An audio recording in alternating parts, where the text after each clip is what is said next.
আপনার ছোট্ট বাচ্চাটা কি রাতভর ঘুমোতে পারে না?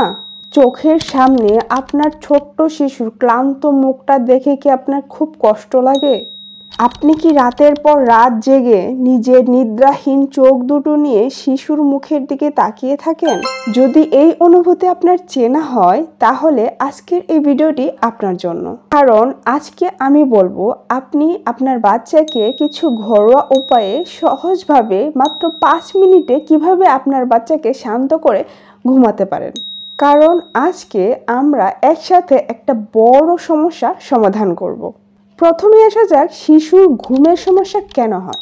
তাহলে প্রথমেই চলুন বুঝি যে শিশু ঘুমোতে না পারার কি কি কারণ রয়েছে।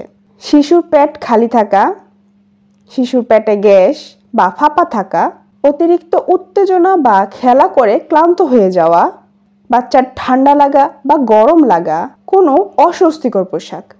তাই প্রথম কাজ হলো শিশুর অবস্থাটা ভালো করে বোঝা, কারণ সঠিক কারণ জানলে সমাধান আরো সহজ হয়। এখন বলি তাহলে ঘরোয়া সমাধান কি হতে পারে। চলুন তাহলে এখন জেনে নেই মাত্র 5 মিনিটে ঘরোয়া উপায়ে কিভাবে আপনার বাচ্চাকে শান্ত করে ঘুমাতে সাহায্য করতে পারে। 1. হালকা মালিশ। শিশুর পায়ে, পিঠে এবং হাতে হালকা নারকেল তেল বা অলিভ অয়েল দিয়ে ম্যাসাজ করুন। নরম ছোঁয়া শিশুর শরীরে আরাম ভরিয়ে দেবে। 2. গান বা ঘুম পাড়ানির ছড়া। নরম আওয়াজে শিশুর প্রিয় ঘুম পাড়ানির গান গেয়ে শোনান। কিছু বাচ্চা মায়ের কণ্ঠ শুনলেই ঘুমিয়ে পড়ে। 3. হালকা দোলানো। কোলে নিয়ে নরমভাবে দুলালে শিশুর মধ্যে নিরাপত্তার অনুভূতি আসে। উষ্ণতা নিশ্চিত করুন। ঘরের তাপমাত্রা আরামদায়ক রাখুন, খুব ঠান্ডা বা খুব গরম যেন না হয়। 5. গ্যাস বা পেটের ব্যথা দূর করুন। খাওয়ার পরে শিশুকে কাঁধে রেখে আলতো চাপড় দিন, যাতে বাতাস বের হয়ে যায়।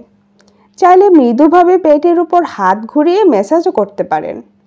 মনে রাখবেন, শিশুর অনুভব খুব সূক্ষ্ম। একটু যত্ন আর মনোযোগী বিশাল পরিবর্তন আসে। তারপর নেক্সট পয়েন্ট কি? নেক্সট পয়েন্ট হচ্ছে ঘুমের রুটিন তৈরি করা। শুধুমাত্র আজকের জন্য না, প্রতিদিনকার জন্য একটা রুটিন তৈরি করুন, শুধুমাত্র ঘুমের জন্য। তো এটার জন্য কিছু গুরুত্বপূর্ণ টিপস শেয়ার করি। প্রতিদিন একই সময় বাচ্চাকে ঘুমোতে নেবেন।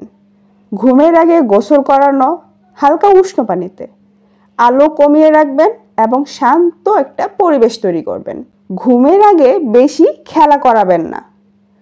রুটিন মানলে শিশু নিজে থেকেই বুঝতে পারবে এখন ঘুমের সময়, এবং কিছুদিনের মধ্যেই রাতের ঘুম হবে অনেক বেশি মসৃণ। এর তো গেল ঘরোয়া উপায়। তো কোন সময় বুঝবেন যে এখন ডাক্তার দেখানো উচিত?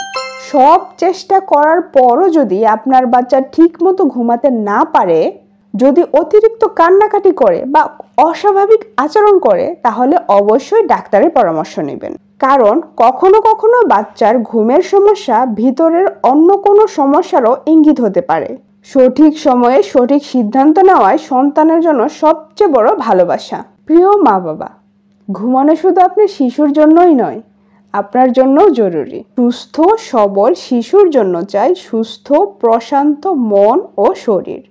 আজকের ভিডিওটা যদি আপনার কাজে আসে, আজকের টিপসগুলো যদি আপনার কাজে আসে, তাহলে প্লিজ একটা লাইক দিন আর কমেন্টে জানাবেন আপনার বাচ্চার ঘুমের গল্প কেমন, আর কি নিয়ে ভিডিও চান সেটাও আমাদের কমেন্টের মাধ্যমে জানান।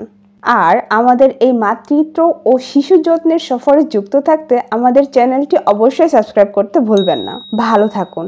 আপনার ছোট্ট রাজপুত্র বা রাজকন্যার সাথে কাটুক আপনার সুখের রাত। ভালো থাকুন, সুস্থ থাকুন। আল্লাহ হাফেজ। দেখা হবে পরের ভিডিওতে।